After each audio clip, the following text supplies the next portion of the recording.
Northbridge Academy didn't feel like a school. It felt like a world already complete without me. Everyone moved in rhythm, friends laughing, groups forming, secrets whispered like currencies. I walked through it all like I was invisible glass. My first day wasn't terrifying. It was quieter than that. A heavy stillness that sat inside my chest. I remember the weight of my backpack, the echo of my footsteps, the way my palms felt damp against the straps. Then I saw her. In the center of the courtyard, sunlight touching her hair like it already belonged to her. Aria Blake. Captain of the football team, the girl everyone admired without question. She stood relaxed, one foot resting on a football, posture calm, eyes scanning the field like she owned it. For the first time that day, I stopped walking. Our eyes met, only for a second, but it felt longer. Not dramatic, just unforgettable. Every hallway looked the same, every door felt familiar. Lost? Her voice arrived gently, like a hand reaching through fog. I turned, and there she was. Closer, realer. Main office, I whispered. She studied me, not judging, just noticing. Come on, she said. We walked together in silence that somehow wasn't awkward. I'm Aria. Lila. She glanced at me once more. You look like you'd rather be anywhere else. I almost smiled. That night, lying in bed, I replayed her voice again and again. I didn't know it yet, but this was the moment my life began to change. School became less lonely. Not because I suddenly had friends, but because Aria kept finding me. In English class, she sat beside me like it was obvious. Our shoulders brushed, my water spilled. My heart forgot how to beat normally. She handed me a napkin. No big deal, but to me it was everything. After practice one evening, she pulled me onto the football field. Just try, she said, placing the ball in my hands. Her hands guided my arms from behind. Her breath touched my ear. Relax. I threw, badly, but she laughed like I had done something heroic. And in that laughter, I realized something terrifying. I wasn't just admiring her anymore. I was falling. Then came the whispers. Why is Aria always with her? She's nothing special. Aria probably just feels sorry for her. The words didn't scream. They pressed down slowly, crushing my chest. So I stepped back. I avoided her in hallways, sat alone at lunch, pretended I was fine, but every night I replayed her smile in my head. The sky broke open that evening.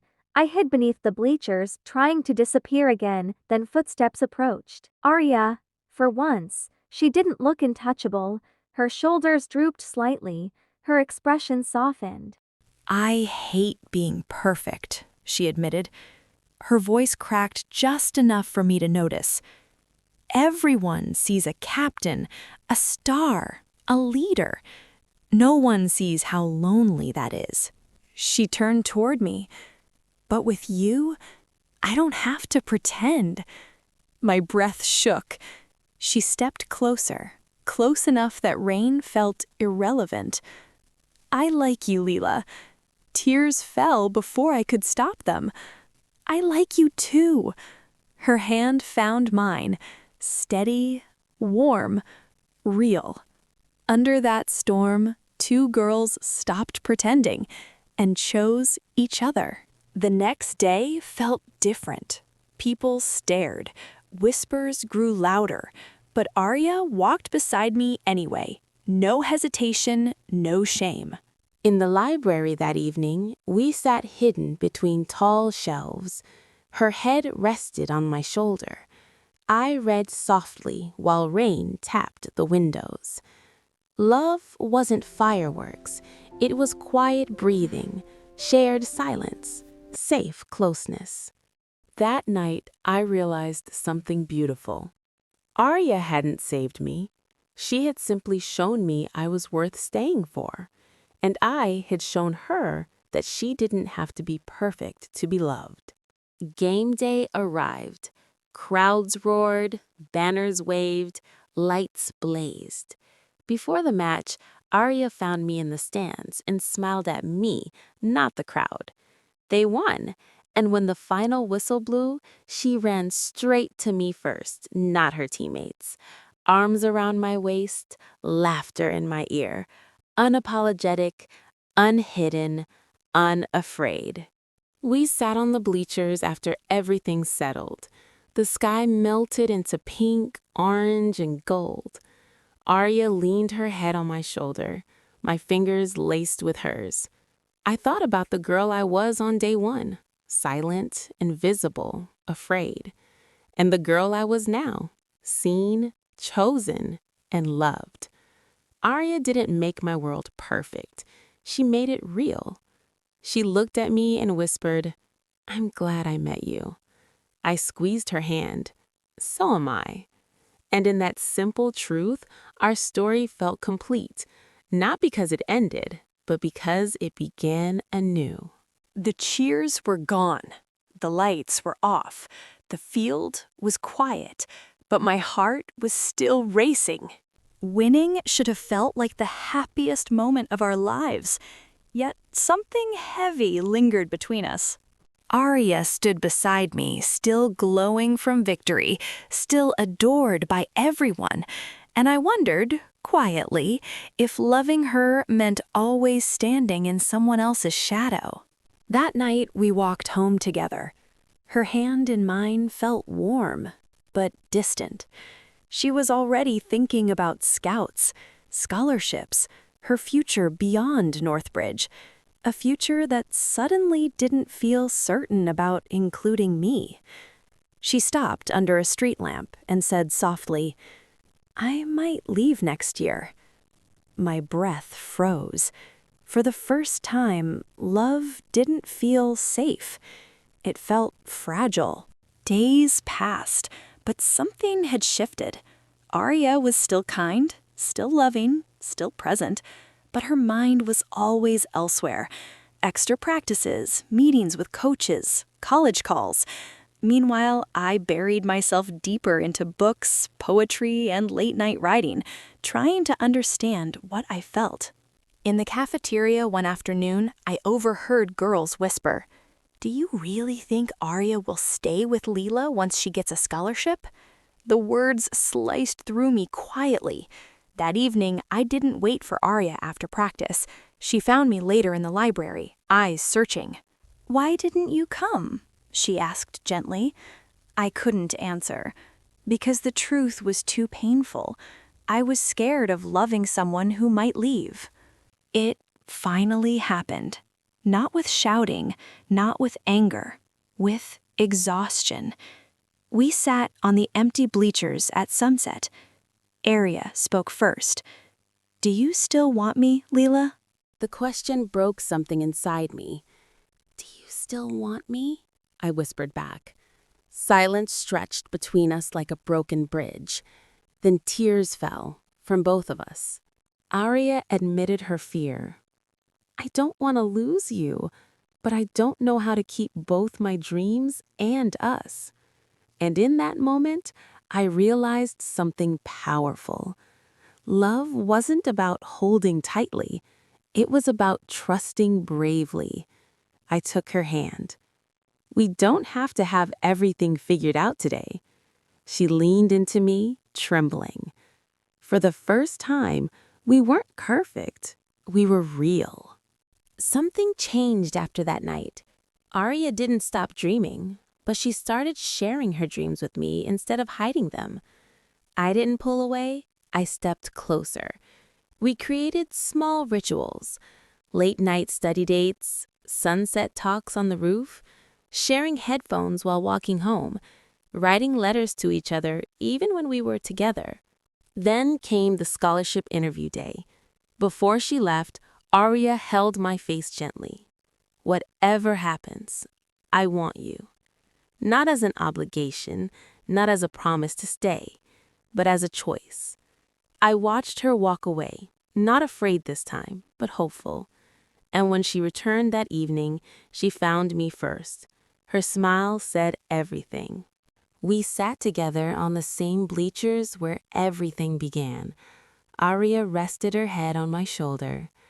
I might leave Northbridge, she said softly, but I'm not leaving you. My heart finally felt steady because love had grown beyond school, beyond distance, beyond fear. She pulled out a small folded note and handed it to me. Inside, she had written, "Wherever I go, I carry you with me." I smiled through tears. We didn't promise forever. We chose right now, and right now was enough.